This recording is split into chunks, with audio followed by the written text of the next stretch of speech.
한국교회 탐구센터에서 혐오 표현에 대한 인식조사 발표를 했는데 거기 보면 교회에서 교회 모임에서 혐오를 당한 적이 있냐 그렇게 질문을 했을 때 48%의 성도들이 그렇다고 대답했습니다. 야고보 목사는 사람을 차별하여 대하지 말라. 차별은 악한 생각이고 죄를 짓는 것이고 차별은 반드시 심판이 있다. 그렇게 말하는데도 교회 안에서까지도 혐오하는 일이 있고 차별하는 일이 있다. 그렇게 이야기합니다. 사실 목회 데이터 연구소를 보면 더 자세하게 나와 있는데 교회에 대한 신뢰도가 75.5%였습니다. 성도들이 교회를 그렇게 75.5% 믿는 것이죠. 믿지 않는 사람들은 교회에 대한 불신이 63.9%로 통계에 나와 있습니다. 그러니까 10명 중에 적어도 6명 이상은 교회를 불신한다는 것입니다. 기독교 윤리실천운동본부에서 2017년 통계에 보면 가장 신뢰하는 기관이 뭐냐 그렇게 물었을 때 시민단체가 29.9%였고 언론기관이 10%고 그리고 종교기관은 비슷한 9.7%였습니다. 종교 통계 자료를 보면 교회가 사회봉사에 제일 많은 일을 담당하고 있다. 그걸 알고 있다 그렇게 말합니다. 그래서인지 10년 후에 성도수가 증가할 종교를 꼽으라 그랬을 때에 40.3%의 사람들이 기독교가 10년 후에는 성도들이 늘어날 것이라고 응답했고 천주교가 늘어날 것이라고 하는 사람은 20.4%, 불교는 12.6%를 이제 선택했습니다. 그러나 가장 신뢰하는 종교가 뭐냐 그렇게 사람들에게 물었을 때 천주교회가 32.9%고 불교가 22.1%고 교회가 18.9%라는 통계가 나왔습니다. 사람들이 10년 후에 어떤 단체, 어떤 교회, 어떤 종교가 숫자가 늘어날 거냐 물었을 때에 기독교를 가장 많이 뽑고 40.3% 사람들이 기독교가 성도수를 늘릴 거라고 대답하는데도 교회에 대해서는 그렇게 좋은 평가를 내리고 있지 않습니다. 기도윤실이라고 하는 기독교 윤리실천운동 문보에서는 한국교회 과제를 이렇게 이야기하고 있습니다. 한국교회는 더 이상과 봉사와 구제에 머무르지 말고 윤리와 도덕성을 부각시켜서 실천적인 운동을 전개해야 된다 하고 자신들의 이상에 맞게 그렇게 이야기하고 있습니다. 여러분 우리가 생각해 보면 교회가 왜 세상 사람들에게 심지어는 교회가 성도들에게까지 좋은 평가를 못 받을까요? 성도들 중에 교회 출석하지 않는 성도, 곧 가난한 성도, 거꾸로 하면 안 나가는 성도들이 4명 중 1명이라고 합니다. 그건 뭐 7, 8년 연속된다고 하는 분들도 있고 영원히 계속될 거라는 분들도 계시고 일시적인 것이라고 대답하는 사람들도 있습니다만 멤버스라는 자료에 보면 미국의 프리서치 센터에서 유럽은 69%, 무려 79%의 사람들이 성도이면서도 교회 출석을 하지 않는다고 합니다. 아마 그건 정기적인 출석을 의미하는지 아니면 어떤지는 우리가 자세하게 알 수 없지만 무려 70%에 가까운 사람들이 가나안 성도라고 대답했다고 합니다.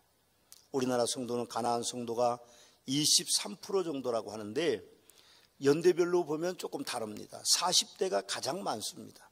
34%고요. 20대가 28%고 30대가 25%고 50대가 22%고 70대에는 12%의 가나안 성도가 있다고 합니다. 아마 사회의 변화의 영향일 수도 있고 혹은 뭐 바쁘다는 어떤 핑계일 수도 있고 여러 가지 사회적인 자리 확보에 대한 부분들이 안정적이지 못하기 때문에 오는 것일 수도 있고 직장 문제일 수도 있습니다. 그러나 그 이유 가운데 가장 큰 것이 있는데 그건 구속받는 것이 싫다. 그것이 44%나 됩니다. 우리 10년 후에 증거할 교회로 기독교를 꼽는 사람들도 교회를 매우 불편하게 생각하고 있는 것 같습니다. 세상은 사단의 권세 아래에 있습니다. 그러니 교회에 대하여 혐오감을 갖는 것은 당연한 겁니다. 아무리 교회가 많은 봉사를 하고 아무리 좋은 이미지를 내놓는다고 하더라도 사단에게 사로잡힌 이 세상 주권자들이 교회를 좋게 볼 리는 없는 겁니다. 그러나 우리는 우리에게 문제가 있다는 것을 잊어서는 안 될 것입니다. 많은 부분은 우리가 바르게 살지 못하기 때문에 세상 사람들에게 신뢰를 주고 있지 못하다는 겁니다. 그 중에 첫째는 목사일 것이고, 두 번째는 중직자들일 것이고, 그리고 성도들이 평상시 모범적인 모습을 보이지 못했기 때문에 세상 사람들이 교회에 대한 이미지를 좋지 않게 가진다는 겁니다. 야고보 사도는 우리에게 그렇게 말씀합니다. 내 형제들아, 만일 사람이 믿음이 있노라 하고 행함이 없으면 무슨 유익이 있으리요? 그 믿음이 능히 자기를 구원하겠느냐? 이와 같이 행함이 없는 믿음은 그 자체가 죽은 것이다. 아, 허탄한 사람아, 행함이 없는 믿음이 헛것인 줄 알고자 하느냐? 내가 보거니와 믿음이 그의 행함과 함께 일하고 행함으로 믿음이 온전하게 되었느니라. 이로보건대 사람이 행함으로 의롭다 하심을 받고 믿음으로만은 아니니라. 그렇게 말씀하십니다. 옳습니다. 성도들이 믿음으로 행함이 온전하게 되면 세상을 이기게 되어 있습니다. 어떻게든지 우리는 세상 사람들에게 복음을 증거하려고 하는데, 우리가 믿음으로 행함이 온전하여지면 그래도 좀 믿는 이들이 더 많이 생기지 않을까, 그런 생각을 갖습니다. 믿는 자의 삶의 모습은 어떨까요? 제가 생각해 봤습니다. 과연 믿는다는 사람이 어떤 모습을 보일까? 제가 다 생각하지는 못했습니다. 그러나 성경책에 눈이 가고 손에 성경책이 들어지는 것입니다. 우리가 생각해 보면 하나님의 말씀에 눈이 가고 하나님의 말씀에 손이 가는 것이 그리스도인의 모습입니다. 눈만 감으면 하나님하고 기도가 저절로 나오고, 입을 열면 찬송이 자기도 모르게 흘러나오고, 주일이 이상하게 기다려지고, 수입이 생기면 먼저 11조를 구분해 놓고, 예배가 없는 날에도 교회 가고 싶은 생각이 들고, 목사와 성도들이 괜스레 보고 싶고, 믿지 않는 사람을 만나면 눈치코치도 없이 예수 믿으라고 전도하고, 그렇게도 즐기던 술이 뱃속에서 받지 않고, 그렇게도 구수한 구름 과자 같은 담배 냄새가 역겨워지는 모습이 그리스도인들의 모습이 아닐까, 저는 그런 생각을 합니다. 이렇게 삶을 송두리째 바꾸는 것이 믿음입니다. 믿음이 있다면 당연히 그의 삶도 바뀔 것입니다. 예수님의 동생이면서 예루살렘 교회 2대 목사인 야고보 목사는 믿음으로 행함이 온전하게 되면 15절 보니까 그렇게 변한다고 합니다. 만일 형제가 자매가 헐벗고 일용할 양식이 없는데 너희 중에 누구든지 그에게 이르되 평안히 가라, 덥게 하라, 배부르게 하라 하며 그 몸에 쓸 것을 주지 아니하면 무슨 유익이 있으리요? 이와 같이 행함이 없는 믿음은 그 자체가 죽은 것이라 하면서 행함이 없는 믿음은 헛것이고 죽은 것이라고 말씀하십니다. 이것이 무슨 말씀인가요? 거짓 신앙을 가진 사람이 많다는 것을 말합니다. 사도행전 8장에 가보면 시몬이라고 하는 마술사가 있습니다. 그의 마술의 능력이 뛰어나서 사마리아 성에 사는 사람들이 놀라고, 그리고 사람들이 그를 칭송하니까 이 시몬이라는 마술사가 자칭 큰 자라는 그런 자부심을 가지고 있는데, 빌립 집사가 사마리아 성에 복음을 증거하러 갔습니다. 그런데 빌립 집사가 복음을 증거하면서 놀라운 일이 일어납니다. 그 놀랍다고 하는 말은 제가 보니까 병든 자가 낫고 사람들이 그를 따르는 겁니다. 마술사 시몬이 보기에 자기보다 훨씬 더 인기가 있는 사람이 되니까 열심으로 빌립을 따라다녔습니다. 심지어는 침례까지 받았습니다. 그런데 어느 날 예루살렘에서 베드로 사도하고 요한 사도가 왔습니다. 그분들이 말씀을 증거하더니 성령을 받으라고 외치니까 사람들이 놀라운 변화가 일어나는 거예요. 방언하고 뛰고 놀라운 변화가 일어나니까 시몬이 집으로 얼른 가서 돈보따리를 가지고 와서 돈보따리를 딱 베드로 앞에 놓더니 말하기를 그 성령을 내게 좀 팔아라, 그렇게 이야기합니다. 나도 좀 그런 능력을 행하게 해달라, 그렇게 부탁을 합니다. 베드로가 뭐라고 말합니까? 하나님 앞에 내 마음에 바르지 못하니 이 도에 내가 관계가 없고 분깃이 없다, 그렇게 했습니다. 그렇습니다. 시몬의 그동안 빌립을 따라다니는 믿음은 헛것이고 죽은 것이었습니다. 가룟 유다는 어떻습니까? 예수님을 3년 동안 따라다녔어요. 그 열심히 특심했기 때문에 하나님은 그에게 돈꾀를 맡길 정도로 열심히 있는 제자였습니다. 그러나 그는 결국 예수님을 은30에 팔아먹었습니다. 후회했습니다. 그러나 그 후회를 받아주는 사람이 없어서 하나님께 후회하지 않고 목을 매 자살함으로 그는 스스로 목숨을 끊었습니다. 예수님은 그에게 그런 말씀을 하셨습니다. 차라리 태어나지 않으니만 못했다고 이야기합니다. 여러분, 우리가 생각하면 교회에 들어와 있어도 믿음이 없는 사람들, 그 믿음이 행함으로 옮겨가지 못하는 사람들에게 드리는 말씀이 아닐까, 그런 생각을 합니다.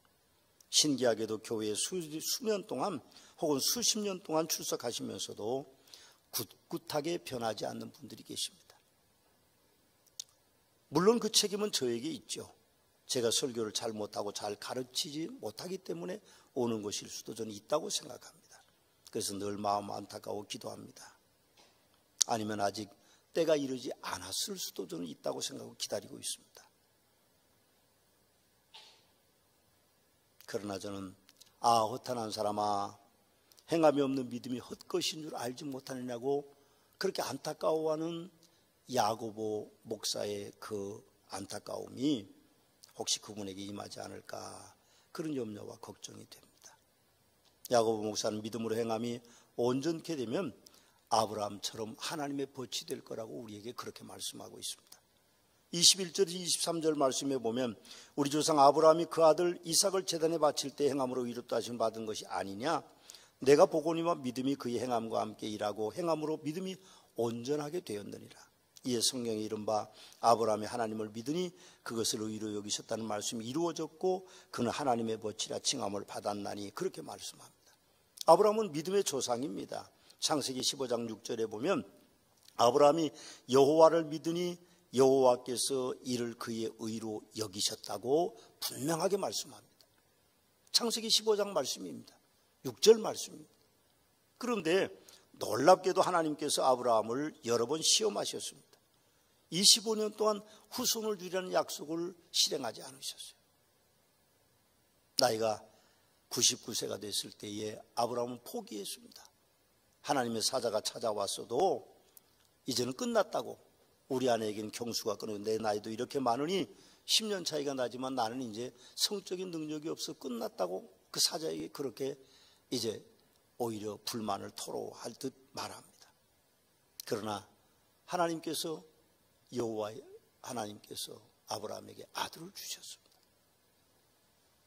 그리고 100세에 얻은 아들 이삭을 20년 동안 키웠는데 그 아들을 모리아산의 제물로 바치라고 말합니다. 엄청난 시험이죠. 자기의 마지막 희망 아들 이삭을 제물로 바치라고 하는데 아브라함은 행동으로 옮깁니다. 아내에게는 말하지 않고 3일 길을 걸어서 종들과 함께 가고 산 밑에 종들을 두고 아들에게 이제 장작더미를 지우고 횃불을 들고 칼을 들고 모리아 산 위로 올라갑니다. 그리고 그는 믿음을 행동으로 옮겼죠.